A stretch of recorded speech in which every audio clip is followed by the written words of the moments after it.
and lately I often do. Funny, it's not a rose I touch, it's always you. If a breeze caresses me, it's really you strolling by. If I hear a melody, it's merely the way you sigh. Wherever you are, you're near me. You dare me to be untrue. Funny, each time I fall in love, it's always you.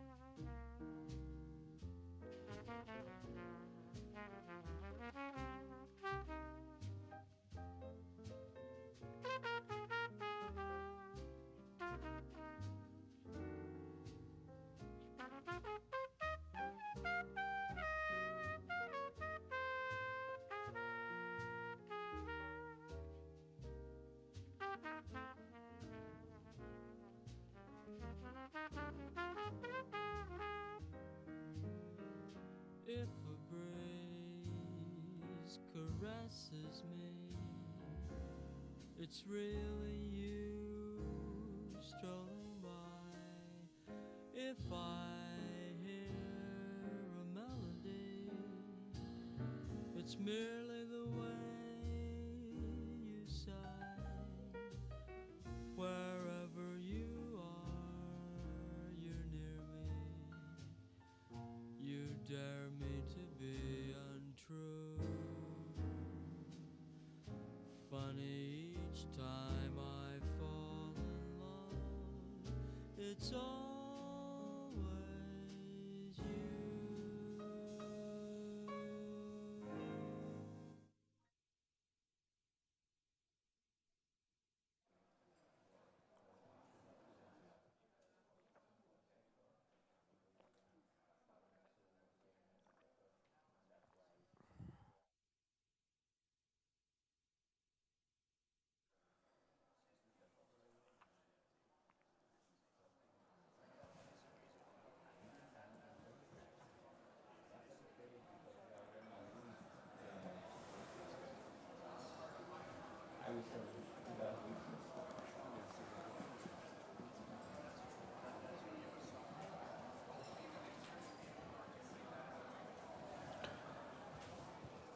Reste ouverte, la porte.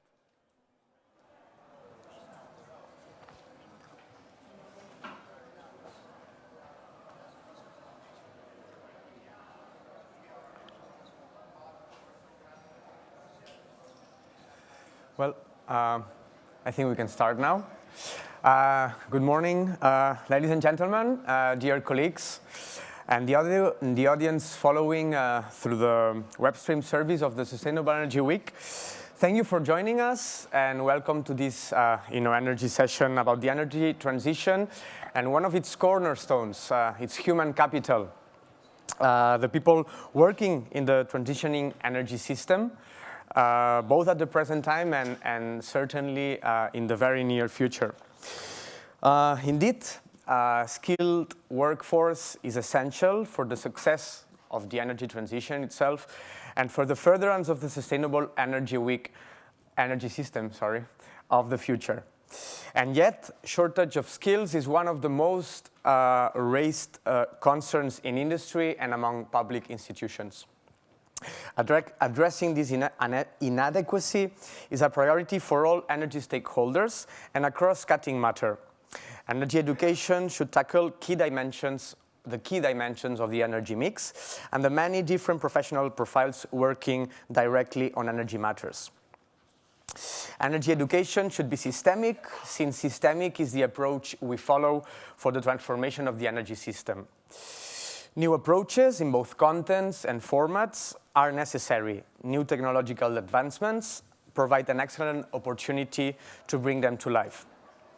This session, therefore, aims at fostering discussion, exchange of experiences, and lessons learned, as well as discussing the plans for the future in the field of energy knowledge and education.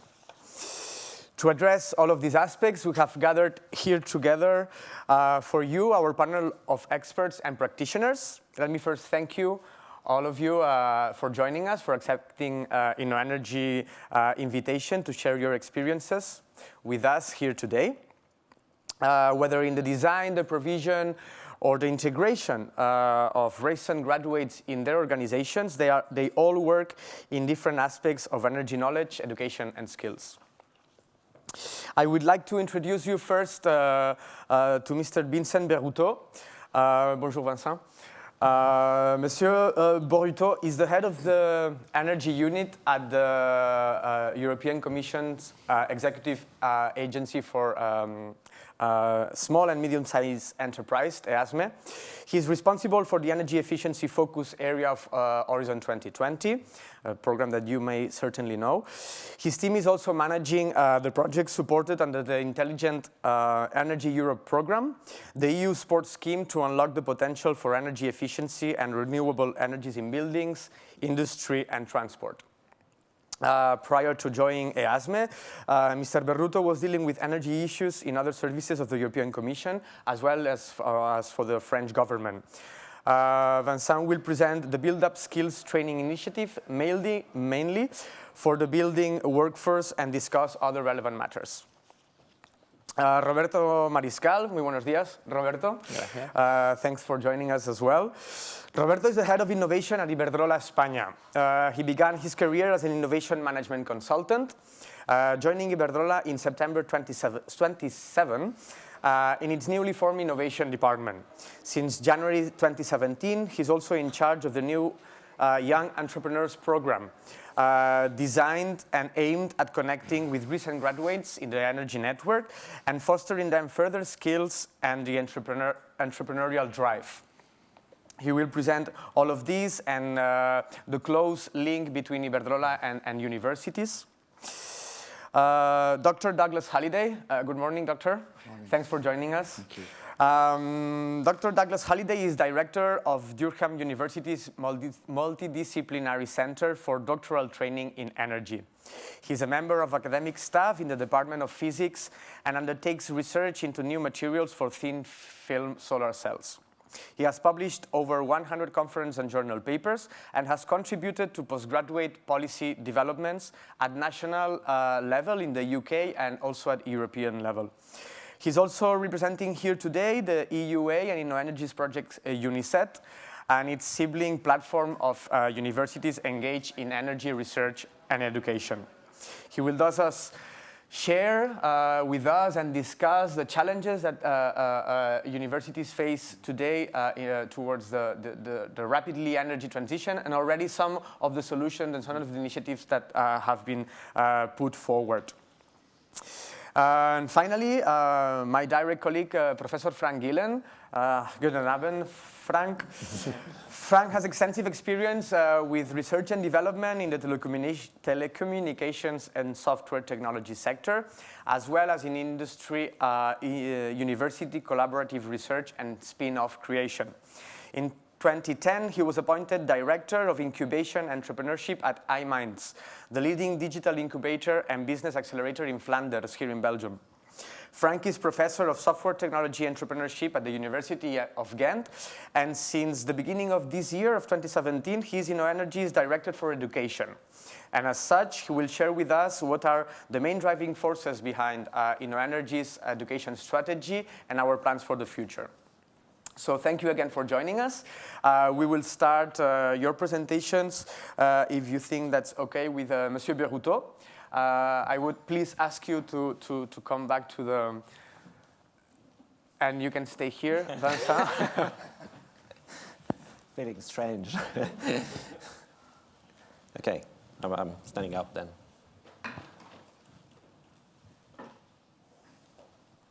I've got a PowerPoint as well. Yes, it's already ready. It's already there. It's there. Oh, it's on the other side. Okay, sorry. Which is not this one, but it's another one. It's not the latest one. It's an old one. This one. Really? Yeah. Got it. Maybe if you go to the next slide, no?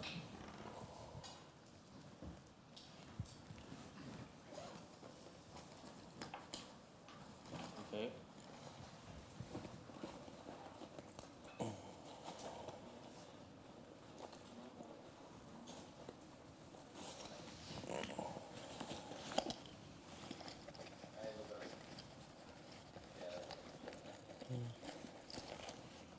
Well, don't have the other one. So let's leave with this one. It's a little bit longer than the one I had prepared for that event, but I think it will be enough for the job. What I'm going to talk about is the initiative that we launched back in 2011, which is called the Build Up Skills Initiative. And to explain what it is, I mean, I think I need to say a word on the targets that member states have agreed to for 2030 in terms of energy efficiency. They've said we need to reduce their energy consumption by 30% compared to projections, all that by 2030. And for doing that, of course, they've put in place a number of legislation.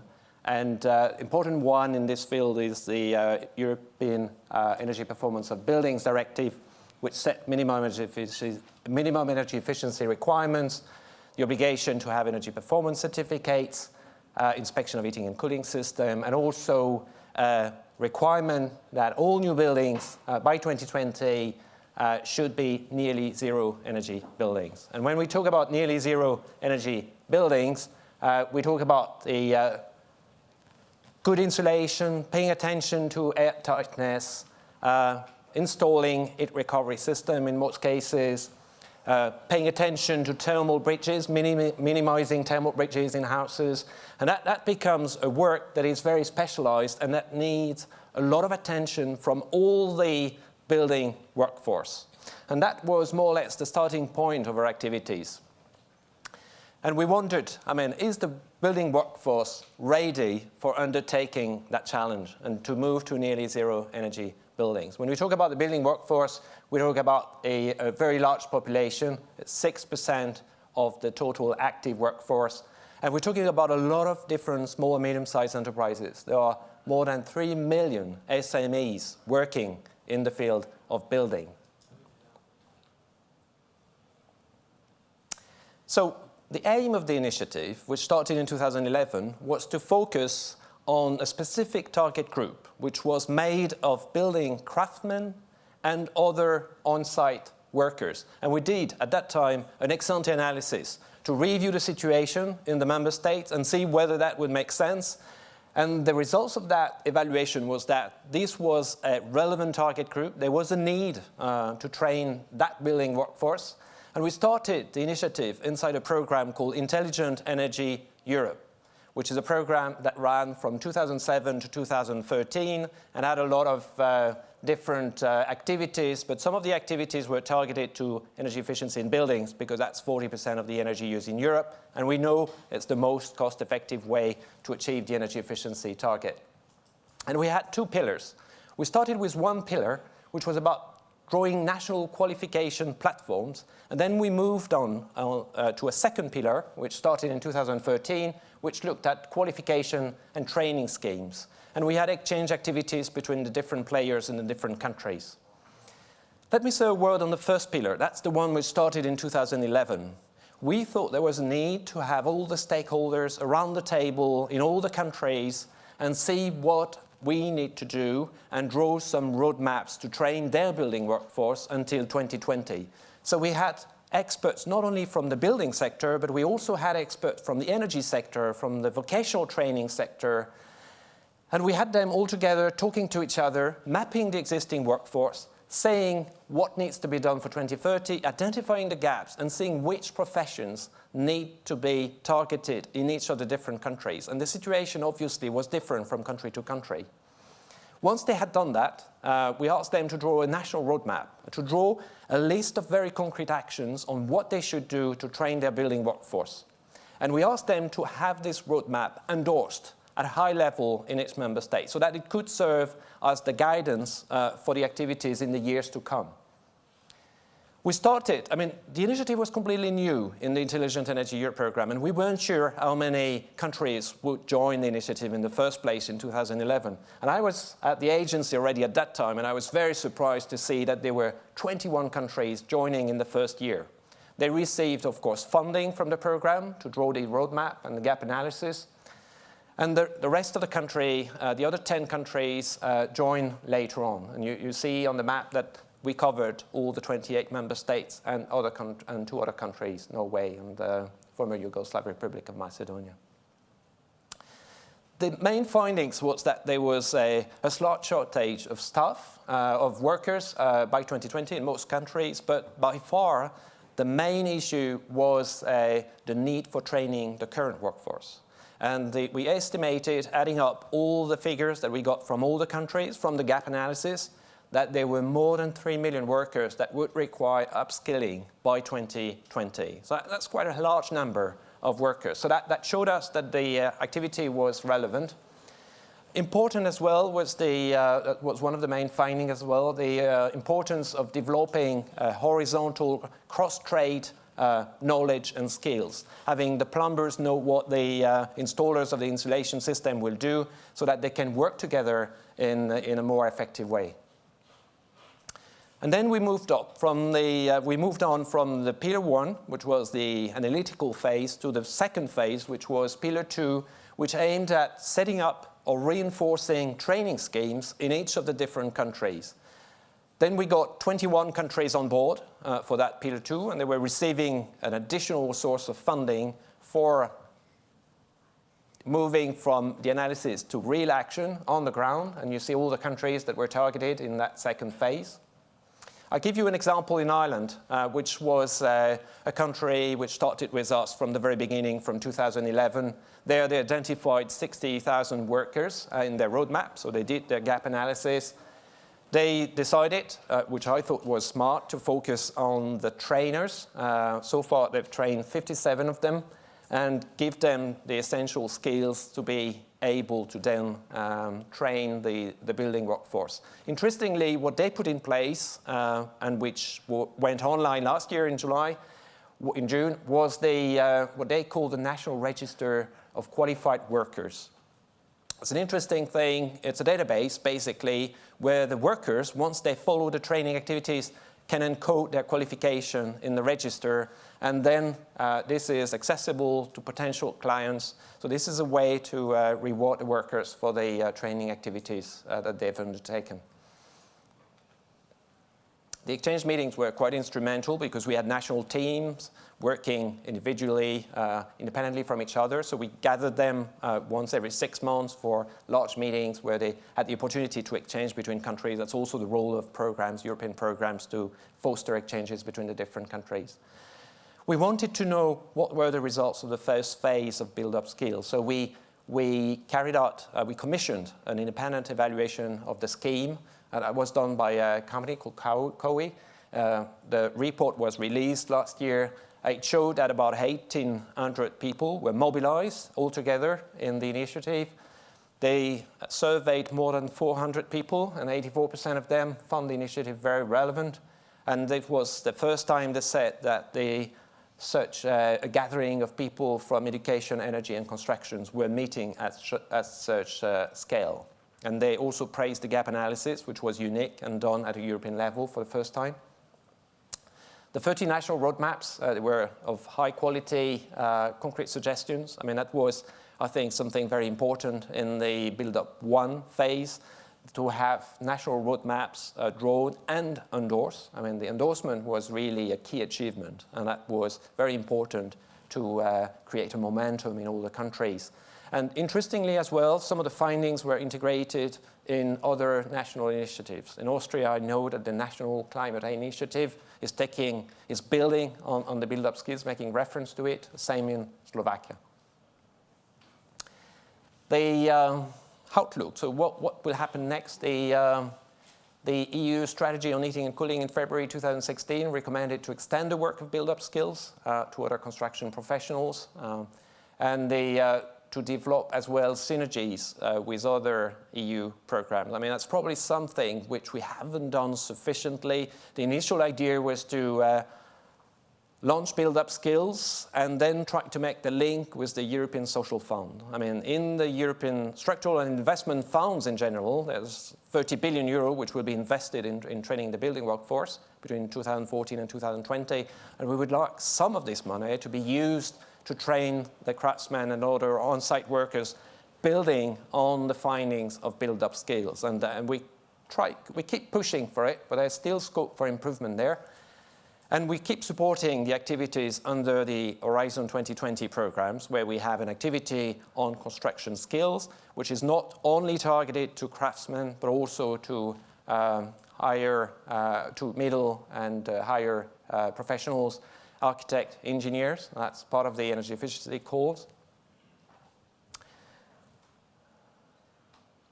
A few lessons learned, so that I finish on that. I think I've seen the initiative from the start until now. I think, interestingly, the ex-ante evaluation, the gap analysis, I think that was something which helped make the case for energy efficiency and for raising the skills of workers. We didn't have a problem to convince the construction industry because they were aware of the issue, but it was interesting to see where the efforts should be focused and where the public money should be invested. So the gap analysis identified the professions where we needed to put all our efforts.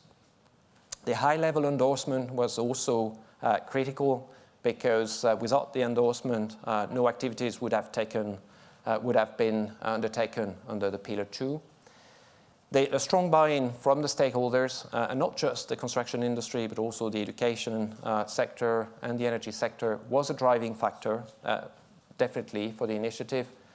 And the coordinated approach and exchanges increased the efficiency and the synergies between programs, and that's something we're working on. I think we keep fighting for it. And we also more and more realize that we need to put accompanying measures to make sure that the training schemes that we are funding get enough demand. And we're working on schemes to improve and raise the demand for qualified workers in the construction industries. And there are many ways to do it, linking to incentives, for instance, but other ways, and that's something we keep discussing with the stakeholders in the member states who are working on the build-up skills. If you need more information, we've got a website which is called buildup.eu, where we store all the information on build-up skills, but also all the activities that we do on energy efficiency in buildings. There's a wealth of information there, results from our projects, and you can find a copy of presentations as well, and we're available, of course, for questions. Before I finish, I'd like to introduce one of my colleagues sitting over there, who's Amandine Lacour, who's working on the Build-Up Skills Initiative in my team, and who will be available afterwards if you have any questions. I'd like to thank you very much, and I apologize for the presentation, which was not exactly the one I had foreseen for this morning, but I hope it was clear enough, and I'm here for your question. Thank you very much.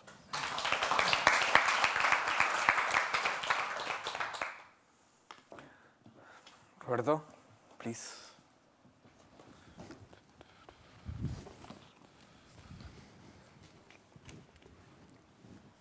This is, I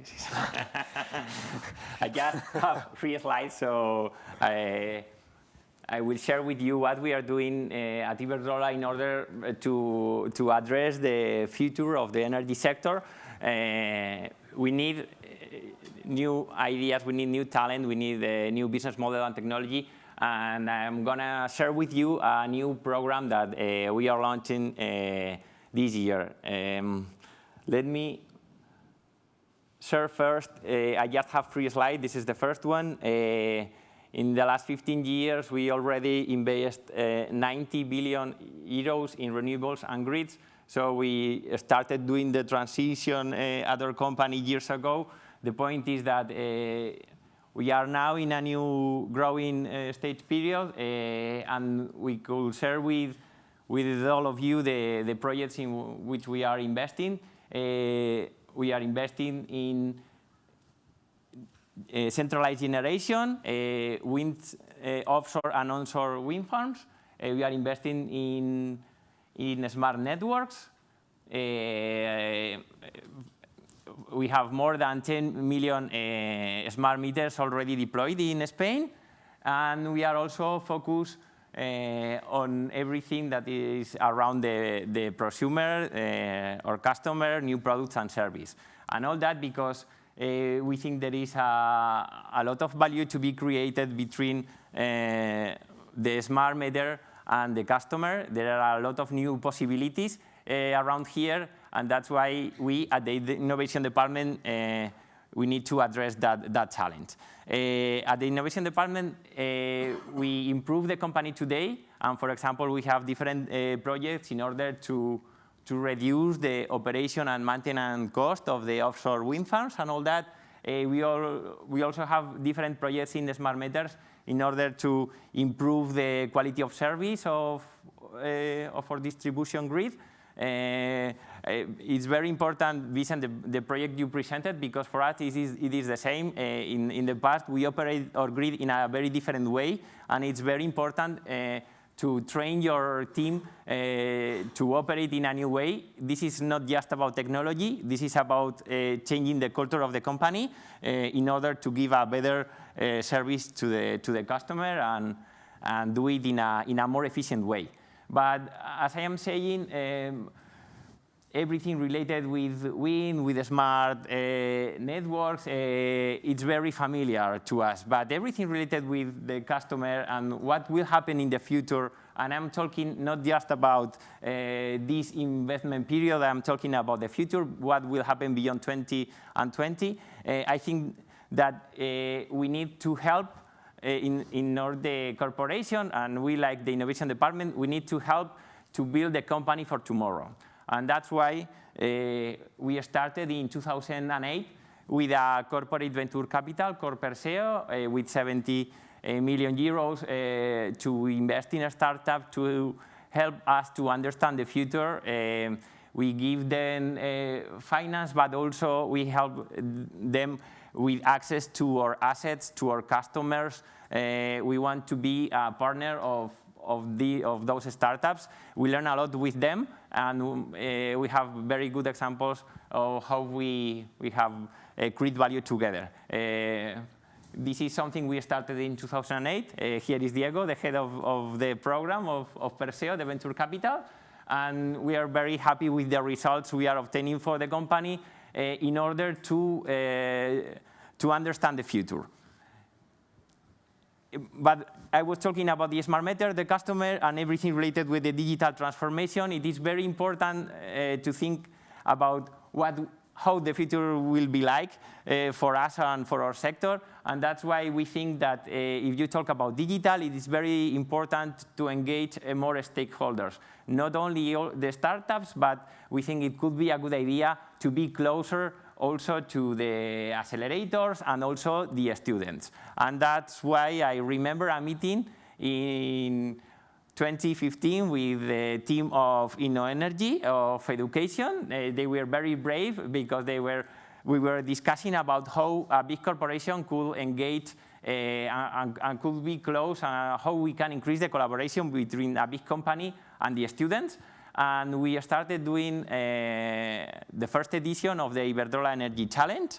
There were more than 50 teams working in different ideas. They have mentors from InnoEnergy, also mentors from Iberdrola, and they present very good projects. The final 3 teams take part in an internal summit, digital summit, and a lot of colleagues from Iberdrola via electric vote decide who was the winner of this competition. And the result was fantastic. The ideas were incredible because the teams, the students were from more than 29, I think it were from 29 nationalities, so a very diverse community thinking about the future. And the point is that the most important thing of this process, when we started, we think, okay, we have a corporate venture capital, maybe they are interested in us in order to launch a company, but this was not their interest. Their interest was to be face-to-face with a corporate, to take part in this process, and to learn. The development, the most important thing for them was the process of learning. And that's why we learned that in 2016 when we launched the first edition of the challenge, and that's why we repeated within Energy in 2017, this year. And for us, it's very important not being with them just for the ideas, but being with them for helping them to the development process. And I will say that we have three objectives in this kind of issues. We can share our vision about the energy sector. It's very important, that point, because most of the students are not aware of the visions of the corporations. And at the same time, we can listen to their ideas. It's not just about we give a pitch and they are not proactive. It's about creating spaces for collaboration. It's also very important to connect with the communities, and in Europe, Energy is a clear example about how we can do that, and also attract talent for the company. And as I told before, the learning process, which is, I will say, the key result of the program. It worked very well, and that's why during this year we have launched a new global program in order to connect with the different communities of the areas where Iberdrola is working on. So we launched a new program with universities all over the world. We are collaborating with MIT through a program which is called Sandbox that definitely helps their students to move ideas forward, and we are one of their partners. So we are connecting with that community. We do the same with Tecnológico de Monterrey in Mexico. In that case, what we do is a bootcamp, which is a weekend of entrepreneurship. These guys were they were around 20, 22. They were not interested in making the startup yet, but it was very funny, the learning process for them and sharing that knowledge. We did the same thing with University of Strathclyde in Glasgow, with Comillas in Madrid, and Universidad de Salamanca. And we will do the same with Campinas in Brazil. So at the end, what we are doing is creating a global community around us to share knowledge, attract talent. I repeat, the focus is not their ideas, because we already have a venture capital, and honestly, we can have a clear picture about what is happening in the energy sector through the venture capital. But our objective is how to create new model relationship with this kind of students, how we can engage them, and how we can offer them interesting things to create value together. During this summer, we will co-create the tools, we could say, about this community, because we want to hear their concerns and what they want from this community. It's very important for us to do this together. It is for us, it's a challenge. It's like an innovation project by itself, because we are using their methodologies. We are not using the methodologies for wind farms. We are using lean methodologies. We need to be adaptive, and I think that this is the best way to do it. I'm sure that if an engineer of offshore wants to join a company, he will choose Iberdrola, or at least he will think about Iberdrola. The point is that what about cybersecurity? I said that we have more than 10 million smart meters already deployed, and it is an issue that really matters us. What about machine learning? Because we are talking about the customers. We have 30 million customers all over the world, and machine learning can help us to develop better products and services for our customers. So I think that if we share our opportunities, we can work with them to create value together, and that will definitely help all of us, the energy sector, to address the challenges we are facing. I'm sure we can have questions later on, so thanks for your time, and thanks InnoEnergy for being our partner here in Europe. Thanks.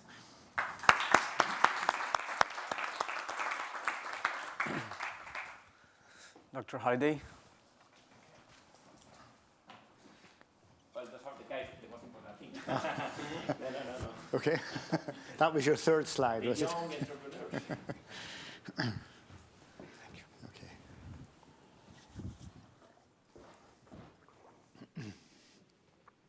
Okay. Okay, good morning, everyone. Still morning. Thank you very much for the invitation to speak here. It's a great pleasure to be here on behalf of the UNICEF project, which I'll say a little bit about, and also really to present the perspective from not just my own university, but the sort of European university perspective in terms of the contribution that universities can make. I think one of the key messages I would like to bring forward is that we face a very significant challenge in thinking about the low carbon energy transition that we are all so keen to facilitate and make happen. And I think universities really are one of the key stakeholders in this process in terms of what they bring and contribute to the process. So I'd like to say a little bit about the UNICEF project. My involvement is as a member of the UNICEF Steering Committee. The Steering Committee consists of about 20 experts from right across Europe, from Iceland, myself from the UK, right through to Romania and lots of other countries in between. So the key aims of the UNICEF project you can see on the screen here, and it's about drawing together and really mobilizing and facilitating ways in which we can really capitalize in terms of the resources that universities have, in terms of innovation, in terms of research, in terms of education, in terms of training. So the UNICEF project has gathered together data on master's, doctoral programs, research programs, and has done quite a bit of analysis looking at the different ways that universities in Europe contribute to this agenda. And there are something like 200 universities who've expressed an interest in the survey. We have full data on about 130 different universities. And there are, let me just summarize some of the key figures here. So we have identified, just from the people that have responded to the survey, something like 860 different research topics aligned with energy. We've identified 450 doctoral programs aligned with energy. We've identified 580 master's programs aligned with energy in some way. So to give you some idea of the numbers working in this area, there are something like 9,800 staff, 6,000 doctoral candidates, and 37,000 master's students. And of course, that's just from the universities that have completed the survey. So I think that illustrates quite nicely the potential that universities have in terms of the contribution they can make. And as part of that, we've developed online maps showing where these universities are, what the areas of expertise are, and there are links later on in the presentation. And if you're interested, you can go and look at the maps and so on. We're also interested in really thinking about and identifying what are the key challenges that everyone faces. What is it that universities can bring forward from their great range of expertise that will make a really positive contribution in terms of changing skills and thinking about what are the sort of profiles that people who work in the energy industry would require, energy professionals. We've also organised a number of clustering events. Some of you may have attended some of those. We've had 5 clustering events so far to provide a basis and a platform really for creating space for universities to come together and discuss new opportunities, new ways of working, and I'll summarise some of the outcomes of that later on. We've also made quite a significant contribution to policy development at European level, both in terms of the set plan consultation.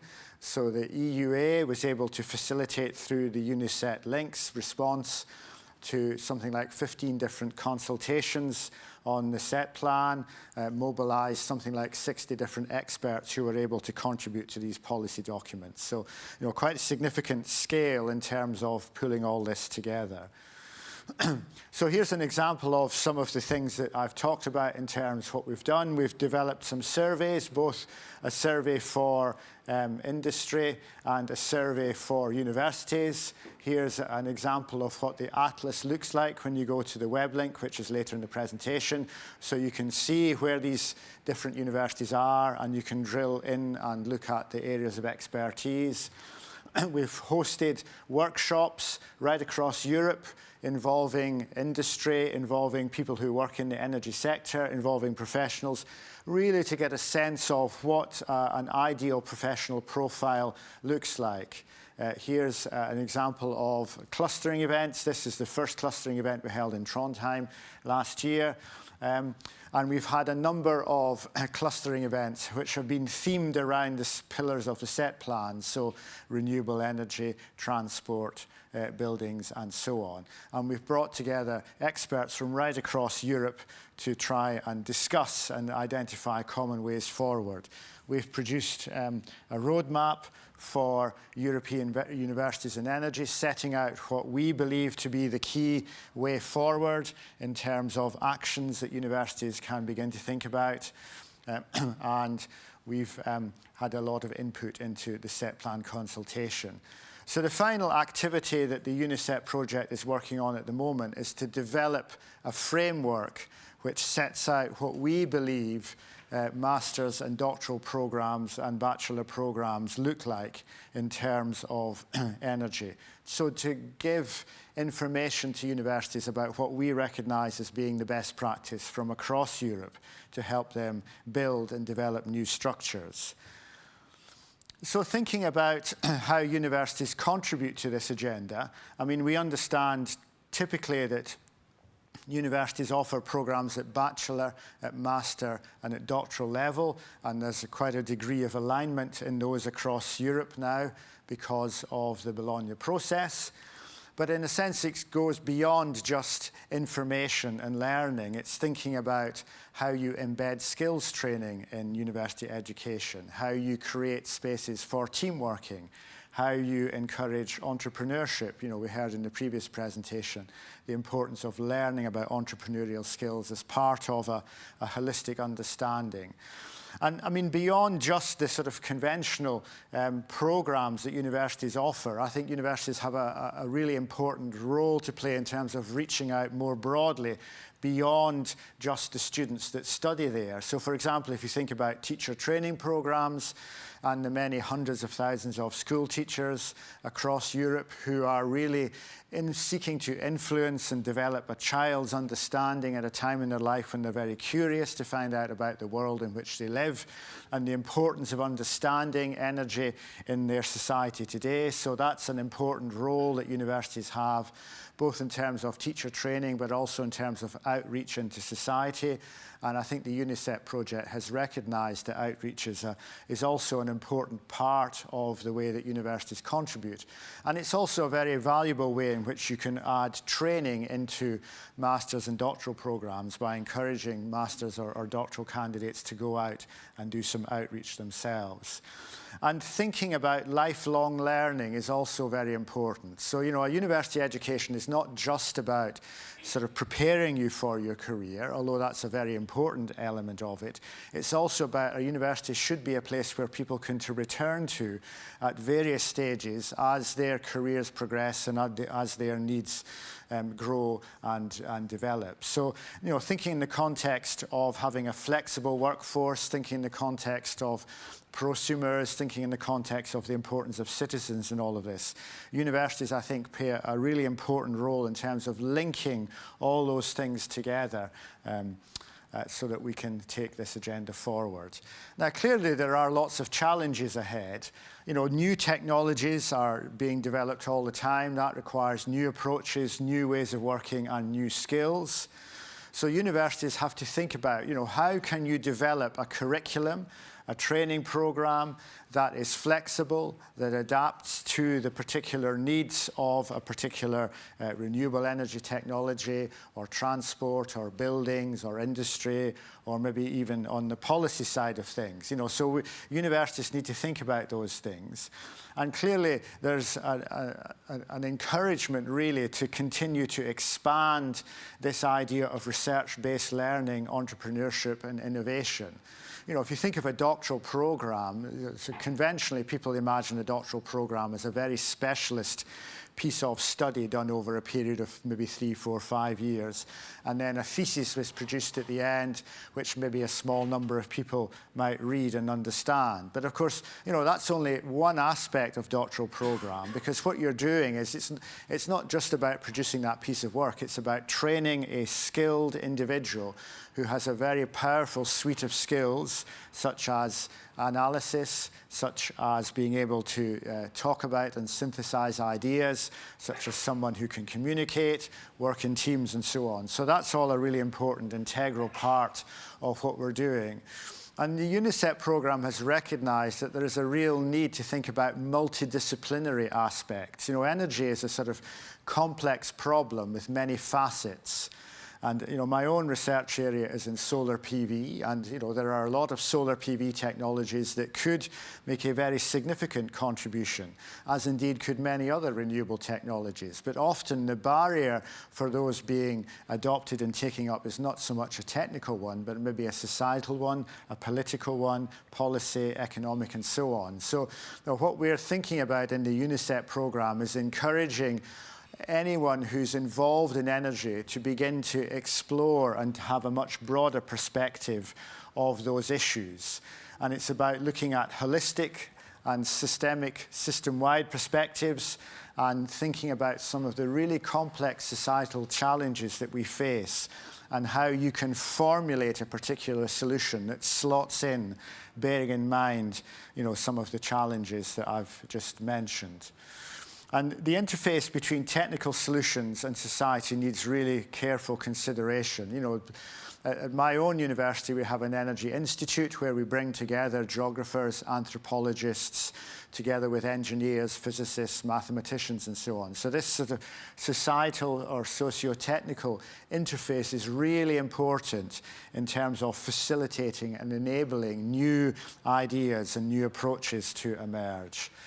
And of course, in addition to all of that, there is a real pressing need for specialists and experts, and that won't disappear.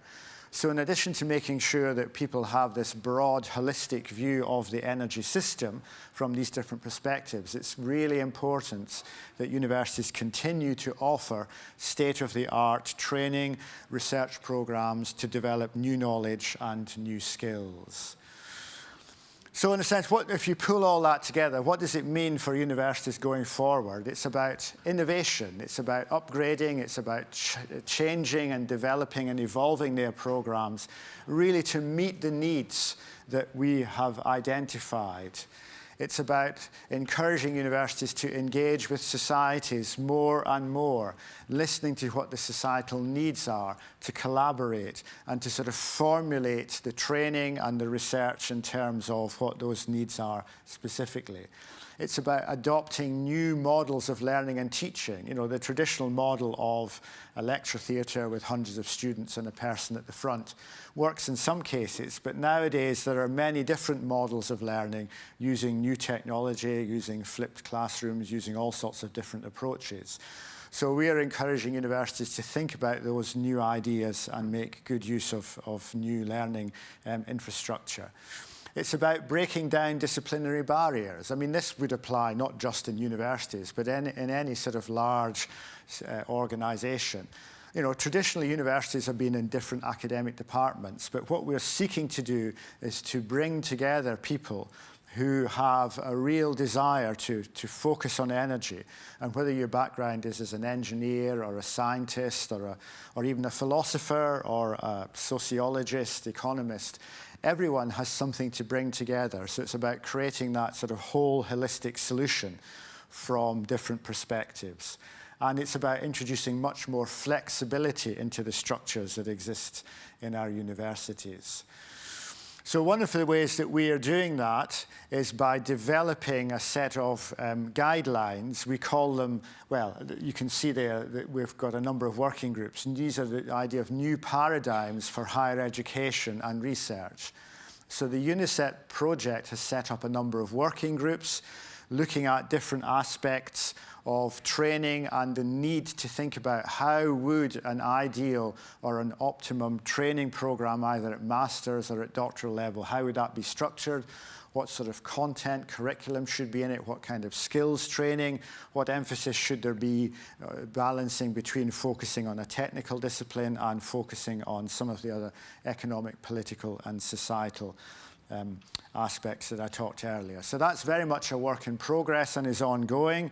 And if you're interested in more, there will be a UNICEF cluster event at which we are planning to present some of these documents, and that will be here in Brussels in October on 23rd, 24th. So you would be very welcome to attend.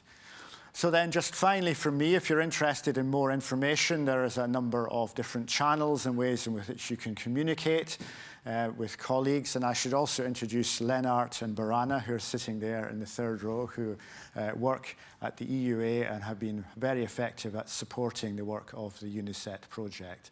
So I hope that's given you a sort of flavour of the way that we've been thinking about, where universities are, what they have to contribute, but more importantly, how we can really capitalise and mobilise universities to make an increasingly effective contribution in the future. And I'll be very happy to answer any questions in the discussion that follows later. So thank you all very much. Thank you.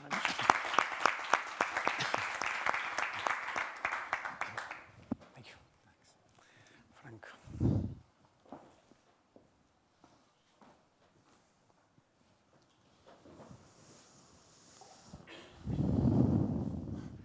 Okay. Good. Well, it's almost good afternoon, almost. So, well, first of all, thank you, Douglas, because I think some of the things which I will say will perfectly connect to the objectives of UNICEF. But I want to start by saying that InnoEnergy is an innovation company, which really means that when we talk about education, we don't just see it as a teaching activity, but we consider it a core process of innovation change management. And whether a company goes through transformation or an organization or a market tries to introduce new innovation, you need to have managers that can lead that innovation, and you need to have practitioners that can implement it. And that's where education plays a crucial role at all phases of this innovation adoption journey. Whether it's to raise awareness, you can use education formats, whether it's to train the professionals to implement it, or whether you want to really scale it with a large adoption across all the entire market. So for us, that's a key given. We always start from that perspective. Now, if you look at what we have been doing in the last 6 years, I connect to the UNICEF objectives because we said, well, if you have university programs or higher education programs that have to play a role in this, we need to equip those programs with all special skill development. So we implemented what we call the knowledge triangle, where education is connected with research, but also with industry and with business. And what we actually were doing by saying this is we embedded entrepreneurial skill development and innovation management skill development into the university curricula. So students that have followed one of our 7 flagship master programs in energy, they will have worked in companies as interns. They will have worked on innovation challenges where the outcome was not known. They will have dealt with the uncertainties and the chaos of innovation and become used to it. So that's what really is needed. And when we talk about entrepreneurship in higher education, it doesn't mean that everybody has to become an entrepreneur or have a startup. No, it means that they need those skills which are very characteristic to introduce innovation. And that's where we are today. And I think our programs are very successful. We have over 500 graduates. Some of them have reached already CXO positions in energy companies. Some of them were in the Fortune 30 under 30.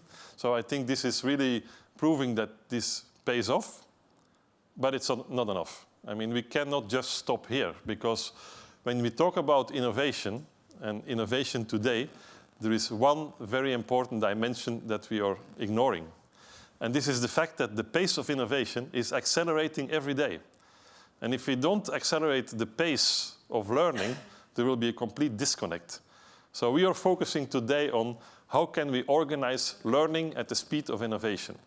And if I look in different sectors, when I talk about, for instance, data science or big data, well, some companies cannot wait 2 years until the university has developed a classical program, master in data science. We need to do something else, and that's the thinking that's going on. So what can we do for this? Well, first of all,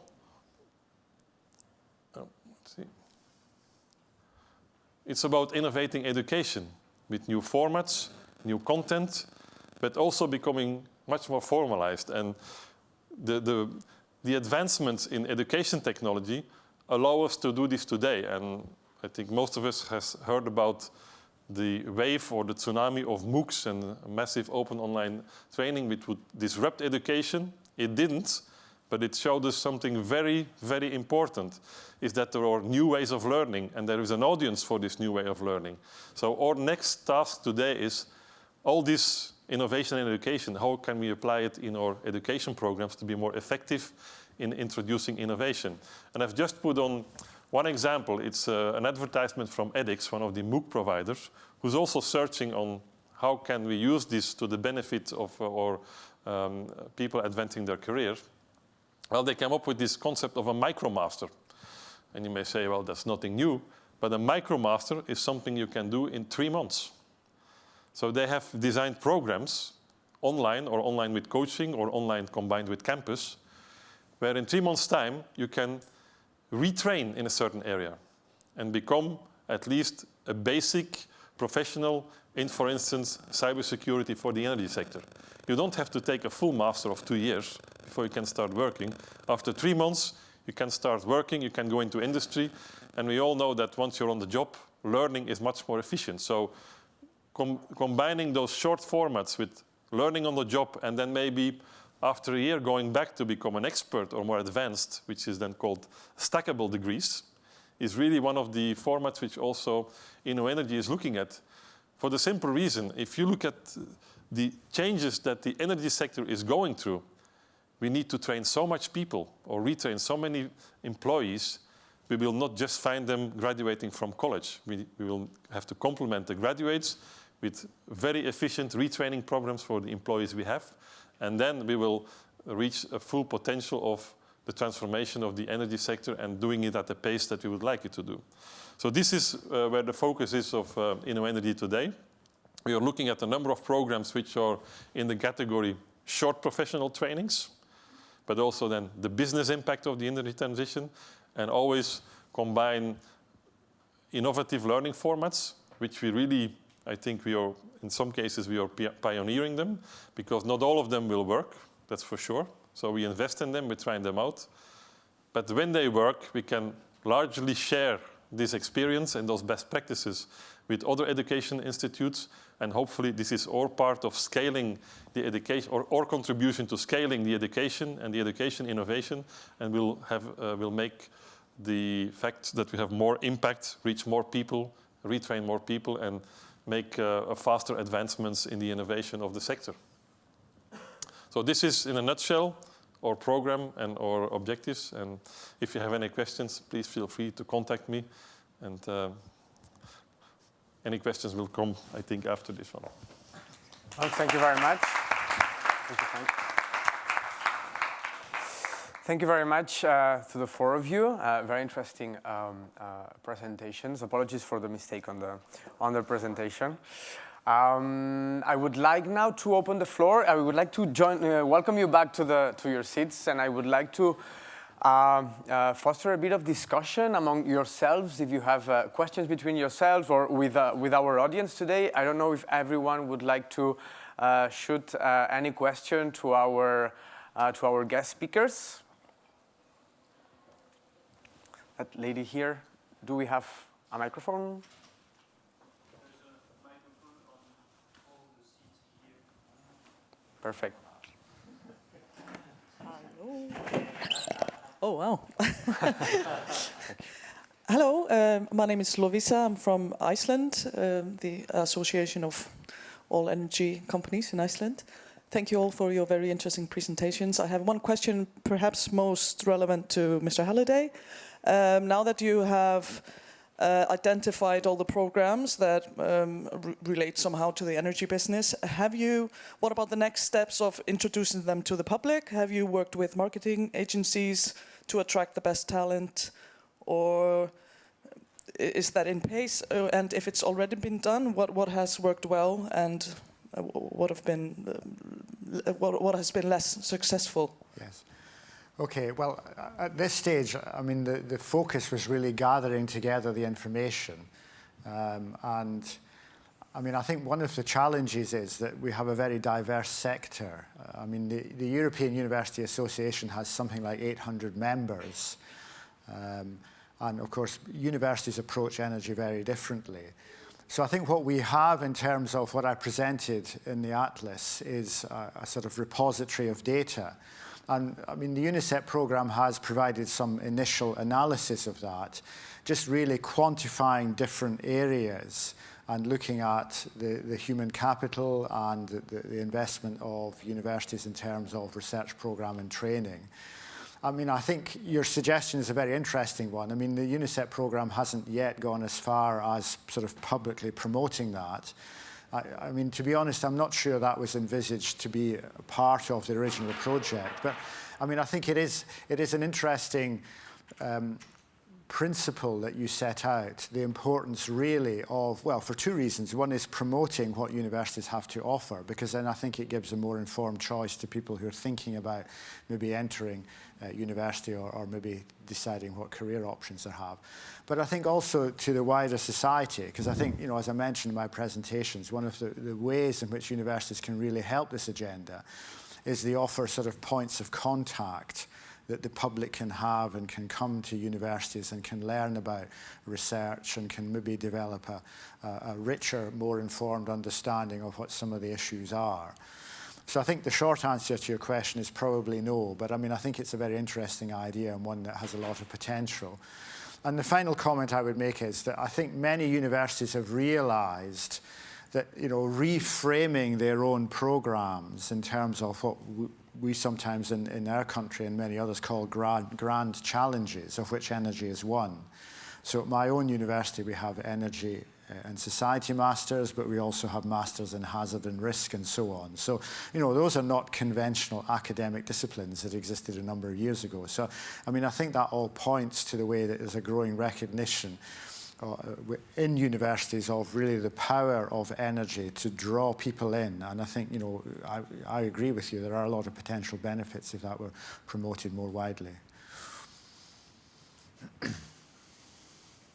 Thank you very much. Something else? There. You have your microphone on your seat.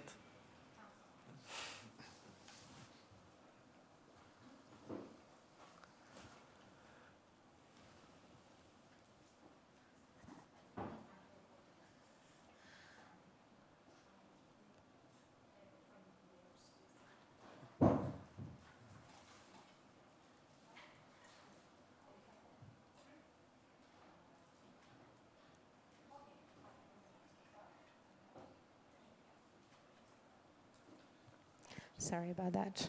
Can you hear me? Great. Fanny Rato from EHR, European Heating Industry. I'm interested especially in training opportunities for installers, for example, of heating technologies. That is to say, SMEs or mainly or sometimes only one-person companies that are very, very small, that don't have time. How to tackle this challenge of training the people who are already working on these technologies, but where there are new developments and raising their awareness and knowledge on renewable energy technologies, especially, and on systems approach and new standards, etc. So I'm especially interested in getting your input on that. Thank you. It's perhaps a question for me. Do I have the microphone? Yeah. I think it's an issue, yes, indeed, and it's not only for one-man companies, but it's also for the most of the companies in the construction business, because the large majority of them are SMEs, and that's a barrier we faced when we launched Build Up Skills, and we knew it would be an issue to have these SMEs send people to training activities. One way to overcome that is to encourage on-site training activities. I mean, having someone on the construction site who can advise and guide the different craftsmen. I mean, that's something which worked in certain countries and worked pretty well, I think. Also to look at the timing of the different training session and making sure it's not too time consuming and can be developed in what you call the stacking degree or stackable degrees. Stackable degrees. I mean, having this kind of training which would allow people to find the time to go to these training activities. But there's also, of course, the issue of financing. I mean, it's a big issue for SMEs. How do you finance the training schemes, the participation of your staff in the different training activities? And that's been an issue which has been raised by most of the participants in the Build Up Skills initiative. And this is why I really believe that we should, in the field of energy, and in particular in the field of buildings, find a way to invest some of the budget of the European Social Fund inside training activities, in particular for craftsmen and other on-site workers. And there we need to find the link. And that's worked in certain countries where the build-up skills was referenced in certain operational programs, and that was used. And then money could be used for helping the trainees attend these courses. It's also a financing issue. I mean, it's a time and financing issue. And that's how we can overcome it. Anything else? If not, I would like to have three things always running up my mind about provision of education through in the energy sector. I would like to first ask the four of you, what's your opinion or what do you think it's the role today of digital learning, or of what could be the service, in which way digital learning could be helping providing knowledge, not only to students, but maybe also to the public sector, the people that are managing issues that are in the energy field, that are also drafting and redrafting legislations and regulations in the energy field. So what do you think is the role of digital learning in the energy field today? Okay. Well, I think the main merit of digital learning is, of course, the reach you have and the fact that people can learn when they want, whenever they want. But that being said, it requires, from the educator's side, a big effort in redesigning the courses to be suitable for this kind of learning, because it's not just by making a video and putting it on the internet that you have an online training course. So this requires a lot more instructional design and a lot more attention on designing the courses. And on the other hand, it also requires you that you have mechanisms to monitor or to assess the students and to guide them in what they learn. But at the same time, this also offers a lot of personalization in education. If you can test a person taking a digital course on what they know already, you can give them a subset of what they have, making better use of their time. So there are many advantages there, but in the whole evolution of digital learning, certainly for professionals, we are just at the beginning, but the potential is very big. I must say, as far as we're concerned in the build-up skills, it was not so much an option, because we were talking about, we're having other issues, and digital learning, online training courses hasn't been developed so much. I mean, we're talking about the population, which sometimes doesn't master the language, have very little time, no financing to attend the training sessions, and they need courses which are adapted to their current competencies, and digital learning was not really an option. But this being said, I think in certain countries there was development of applications which the people could use on their mobile phone. I wouldn't call this digital learning, but that was a way to use the ICT to help raising the skills of the different workers, having simple applications. I don't remember now in which countries, but I think Spain was one of them, yeah. Yeah, it's a very interesting question. I mean, I think digital learning has the potential to be flexible, adaptable, disruptive. I think it also challenges some of the conventional models of learning in university. I mean, I think there is a tension there between providing online material and sort of quality.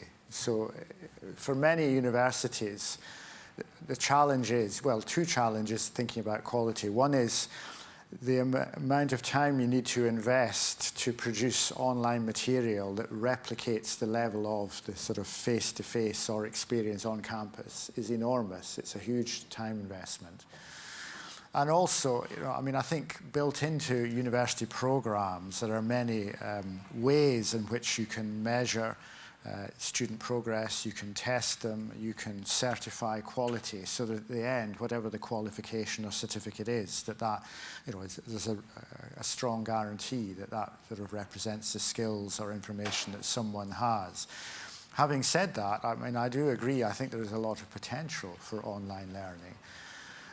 There's a lot of complex questions about intellectual property, who owns the material and so on. And, we saw it was mentioned in one of the other presentations about MOOCs that had universities worried only for a short term, I think, when they realized that, there is still a demand for that sort of connection that comes through face-to-face, through team working and so on. My own view is I think online learning has a role to play, but I don't think it will ever be a complete substitute for the kinds of experiences that are offered through working in a team, through working on a research project, through working on, as an intern in some kind of, as was said, challenge where the solution is not known. So I think those are the kinds of enriching experiences that probably could not be replaced by online content. But I think online content has a role to play. This idea of micro-masters or bite-sized pieces of information that people can digest little and often is a very different approach to, the intensive 9-to-5 lecture class or, workshops or whatever. So, and that, I think, would probably appeal to some people. But I agree, I think, we're very much at the early stages of that. And the final comment I would make is I think in order to realize that, it requires some sort of collaboration. The resources that have been invested by, the large MOOCs in the United States are quite substantial. And, I think if there was an appetite for that, there would need to be some sort of facilitation to bring together groups of universities who would be interested in taking that forward, I think. You just mentioned actually a very interesting point, because I've been working myself on the subject that digital will never substitute the experience that one student or one person involved in a learning experience can offer, like the live interaction. I've been involved in providing students with opportunities of very short duration, actually, for 2-3 days, the longest a week, learning experiences in which we have put together industry, people working in education, and I think it's very similar to what you do in Monterrey, if I'm not wrong, with your bootcamp of a weekend bootcamp. And I'm talking about challenge-based education and putting the students that we have been training in a more theoretical framework, putting them in a context in which they really are facing the real problems happening every day, whether it's in big utilities or the challenges of the energy system.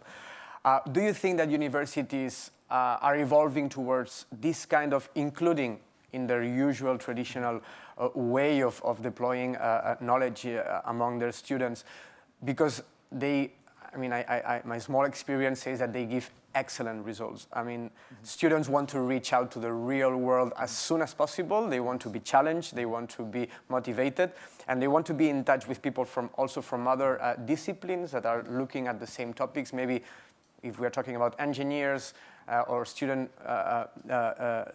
in engineering studies, maybe people from business, these kind of things. Do you think that universities are ready to make this kind of step? Because I think it gives, it provides, and Roberto can share his experience with us also about the results and how it stimulates critical thinking also. No?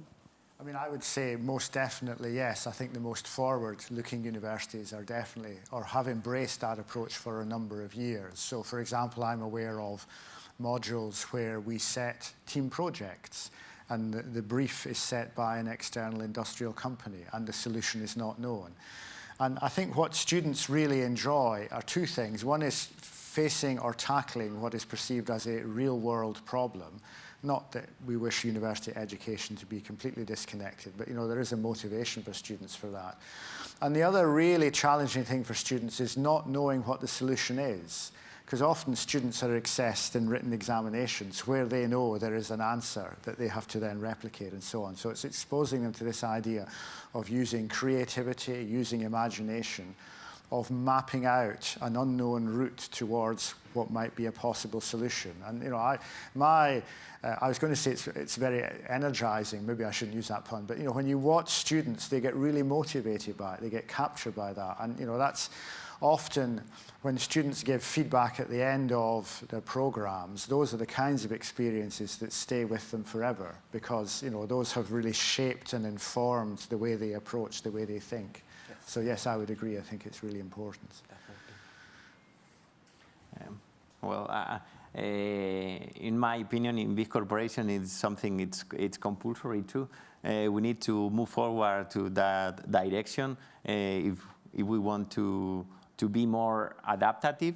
If we are talking about the pace of change of innovation and the pace of change of learning, we need to include ourselves new methodologies and new ways of doing things, and that's why we will have some business that will be more predictable, with predictable cash flows, with predictable things, with very powerful and very used methodologies. But in other parts of our company, we need to be faster, more adaptive, we need to be more collaborative, and that's why I think the digital world opens a fantastic window for opportunity. In the big corporations, at Iberdrola we are 30,000 people, so if you want to share knowledge, if you want to create a common culture about how to address the future, I think that tools are just compulsory to move forward faster.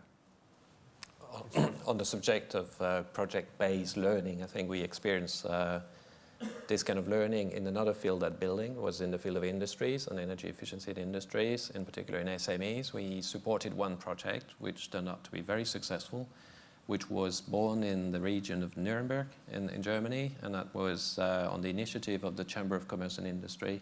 And what they developed is a course for the energy managers in companies where they had traditional classes where they could learn how to save energy, basically, and a concrete project in their own company. And that was quite interesting, because the people had to go in the company, audit the energy system, come up with some recommendations on how to improve the energy system, and then get back to the course and get some feedback from the energy experts. And that turned out to be very, very successful and very motivating for the people. So it's not just for the students, but also these were professional people.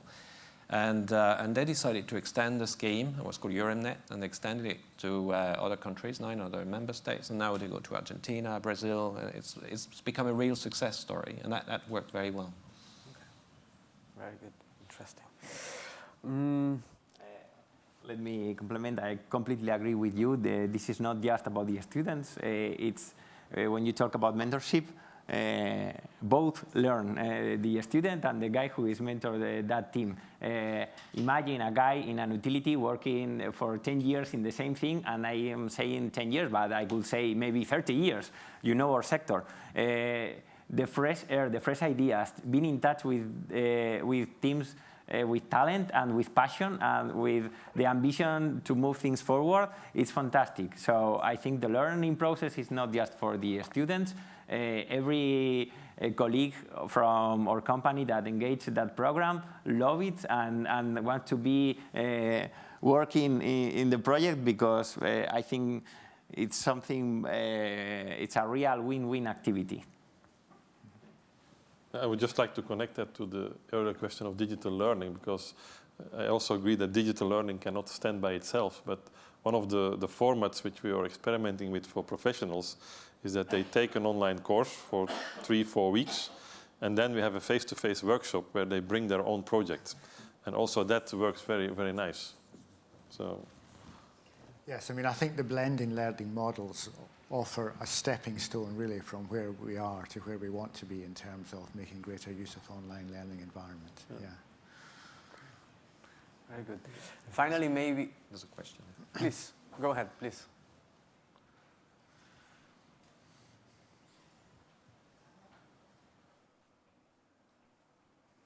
Hello, yeah.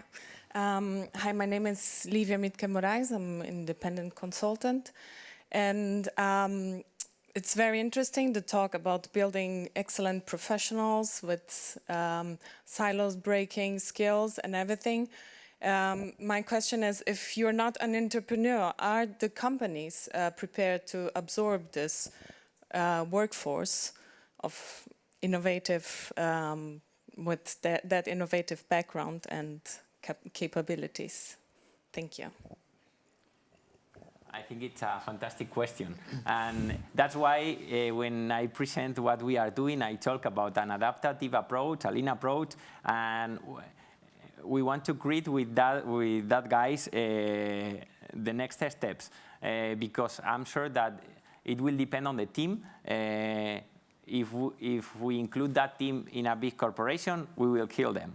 So maybe the way to create value is how to collaborate with them and how to create value together. I think we offer them a real demo playing field and real opportunities, and the point is how to create this new model of relation between game changers and big corporation, because I think we need each other.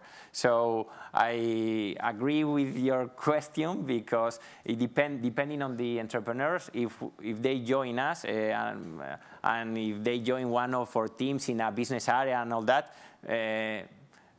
we will kill not only their project, but maybe we will kill their minds too. So it's very important to know when how to engage them and how to create value together. That's our challenge, and I think it's a common challenge between the entrepreneurs and the big corporations. We've noticed in the build-up skills with certain companies, I mean, that was a barrier actually, that some of the managers we talked to said they didn't have an incentive to train their building workforce, because then likely they would ask for a higher salary. So it was kind of a challenge in that case. So that exists, but generally, I mean, there was a high demand for skilled workers. Gentlemen. Thank you very much. My name is Jesus Cunha. I'm from the DSO from Portugal, from EDP. And I would like just to put a question. I think that this idea of MicroMaster is a very interesting idea. I only want to share a little bit of our reality. I think, picking up on one of the questions, we had to implement a few years ago, together with the Ministry of Education, a vocational educational training program in order to train non-graduates to work in our industry. Is something that we need indeed to foster. And to improve, and I think it's important to do something on that. But speaking about graduates, We also have, and I think the same happens with Iberdrola, most of the utilities across the world right now have their own universities. It's a matter of knowledge management and a matter of integrating new entrants in the industry. But one of the things that we are missing sometimes is exactly how to prepare those guys that work already in the industry, and also that the new entrants for these new technologies like cybersecurity, like new challenges like integration of electric vehicles, energy efficiency, and so on and so forth. My question is, how do you see the way to foster collaboration between universities, these kind of programs, and the industry? Because it's very important to do that. Thank you very much. Well, I think, first of all, if we start the development or we decide to design such a program for professionals, whether it's a blended master or a short course, we always do this in collaboration with industry, because as a rule of thumb, in courses for professionals, half should be taught by academics, half by industry to connect it to reality. So by design, the industry will be involved, but also in the earlier phases on identifying the needs. This is happening on demand of the industry. It's not happening on what we think is a nice thing to put in an education package. So that's certainly two areas where at Energy we look at.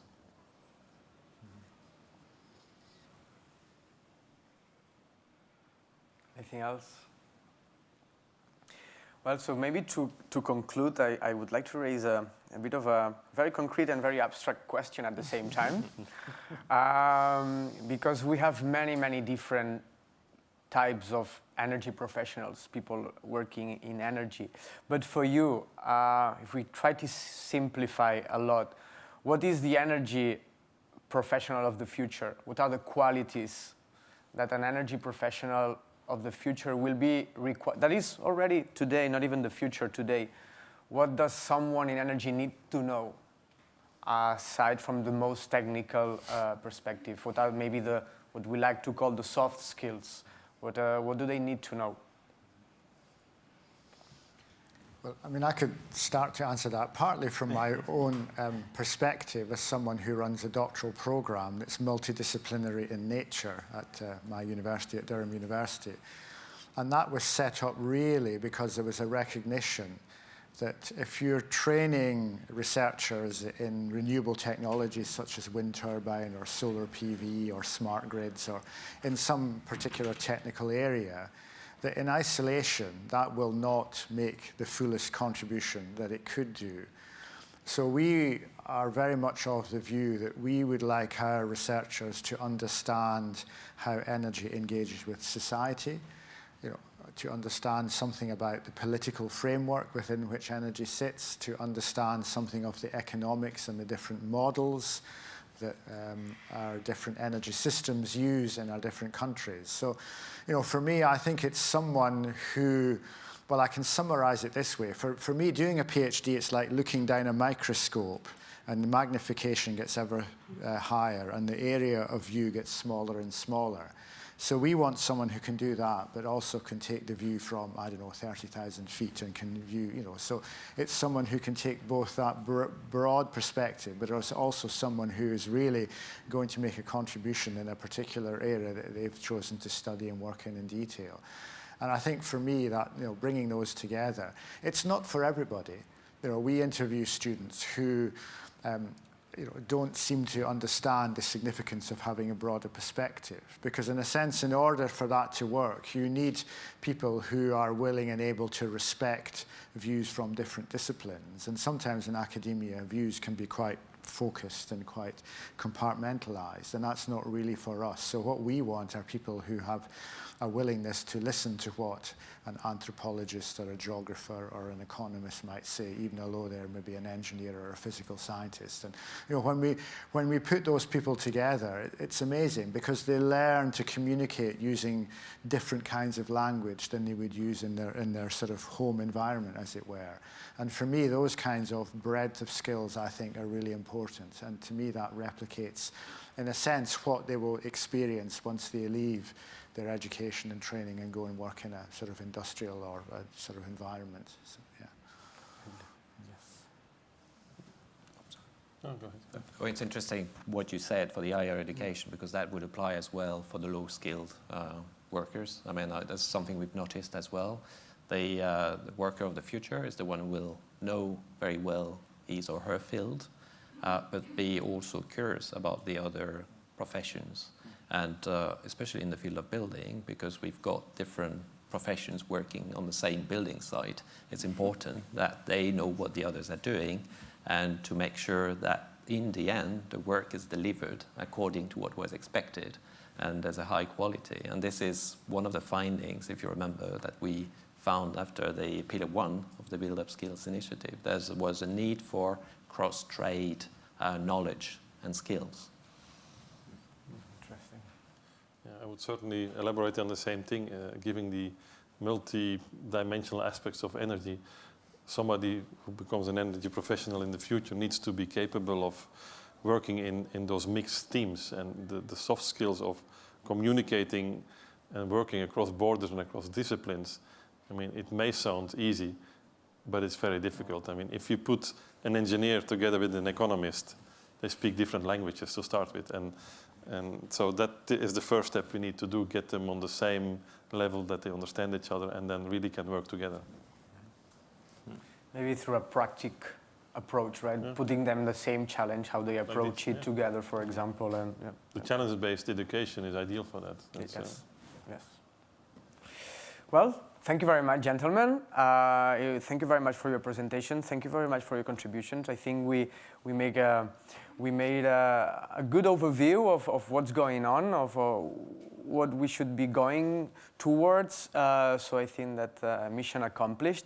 Thank you very much to the audience for having joined us, for your questions as well.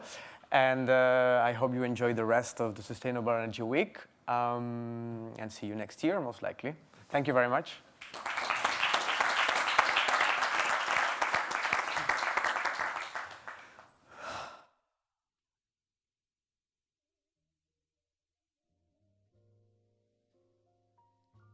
And so is love.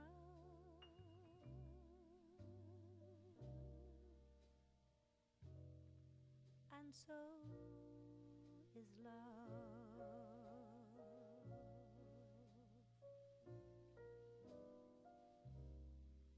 I guess I'll have to play Pagliacci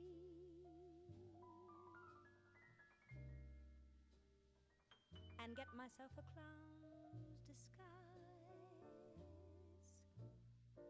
and then I learn to laugh like Pagliacci with tears here in my eyes.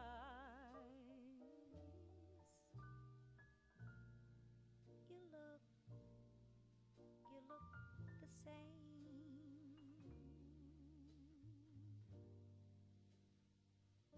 You're a lot the same.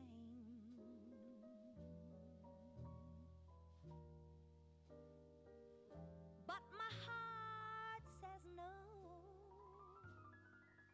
No, you're not.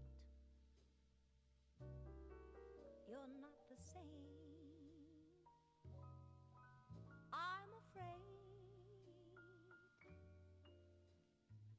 the masquerade is over. All over. And so is love.